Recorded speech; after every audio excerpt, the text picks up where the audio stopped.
With the release of Sea of Thieves Season 11 comes a whole new set of levels we can unlock and the introduction of distinctions. Included in this, there's also a release of new voyages, new loot, and new ways to make gold and reputation. So because of this, I'm going to go ahead and make videos on every single faction and the best way to level up. The easiest way possible. Now make sure you subscribe and hit that notification bell, that way you can be notified every time I post a video like this. Let's get into it. So first off, we're starting with the gold hoarders because it is my personal favorite, and honestly, it is one of the best ways to make gold in Sea of Thieves at this current moment in time. Starting off, let's talk about all of the voyages you can do as a gold hoarder, and I'm going to break them down into tiers just to make it easier for you guys if you want to do something similar, or if you just want to know what voyages are best for what type of gameplay.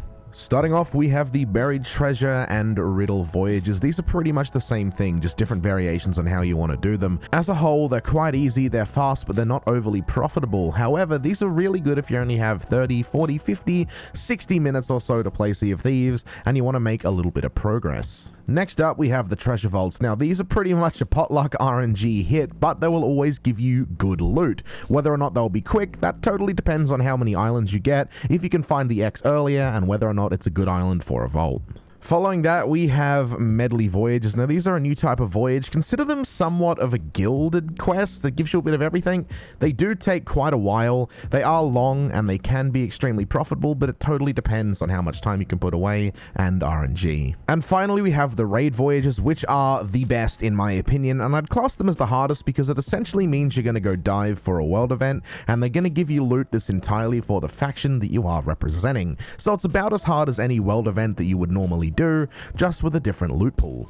And of course, these world events do scale depending on crew size, so if you're on a solo sloop, it's going to be considerably easier than if on a full galleon. So now we know about the voyages, let's talk about the best method I've been using to get a distinction in under a day. First of all, you want to start your quest with a raid voyage. Specifically, you want to do the Burning Blade quest. This is the hardest on the list, but it's essentially just a normal Flameheart fleet. The reason you want to start with this is because if you do take down all of the ships and collect the loot from each ship, this will always confirm a level 5 emissary off the bat within about 20 minutes. Don't worry too much about the harder difficulty rating because you can simply just keep your distance and take pot shots. It will be a bit slower, but it is the safest way to do it.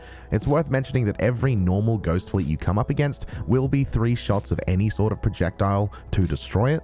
That includes firebombs, blunderbombs, and cannonballs. However, the main ships of each of these waves are a bit different depending on crew size. You can work that out pretty quickly though. But either way, take down that fleet, and that's pretty much step 1. From here, you will get some new loot, some new treasure, and get yourself a grade 5, which can be sold instantly. And you could rinse and repeat this method, but I don't really like to do that. I like to add a few steps in this next part before we sell. From there, after completing the raid voyage, you're going to want to look around for shipwrecks, as they are really profitable for gold hoarders, as they have new king's chests inside of them. Reaper's boxes are usually found in shipwrecks, so that's a good beacon, or you can just look for floating birds above the water anywhere from your proximity. As well as that, if there is any sea forts close by, doing them would be really effective. If you can stand by the door and just milk them, you can get a sea fort done in under 10 minutes. But if you don't, you can just simply go back, sell all the loot, then revote for another dive and repeat this process. Or alternatively, you could do a vault because they are extremely effective too, and they can be done pretty quickly, assuming you do get the X in the first couple digs.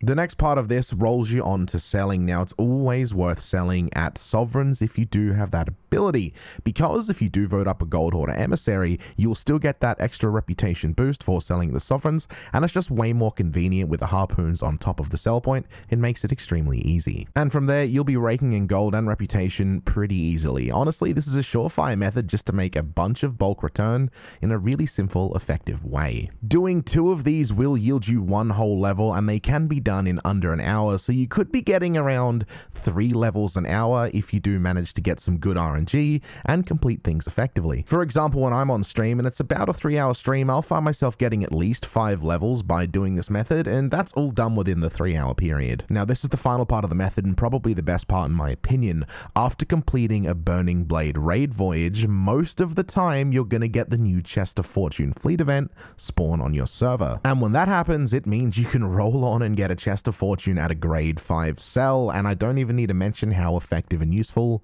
that can be. So that's it. In short, do raid voyages, complete things that follow, sell, and make bulk reputation.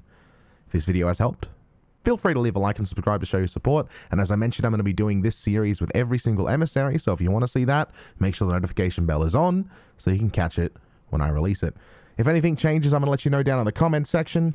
But if not, I'm going to catch you all in the next one. Goodbye for now, and thanks for watching.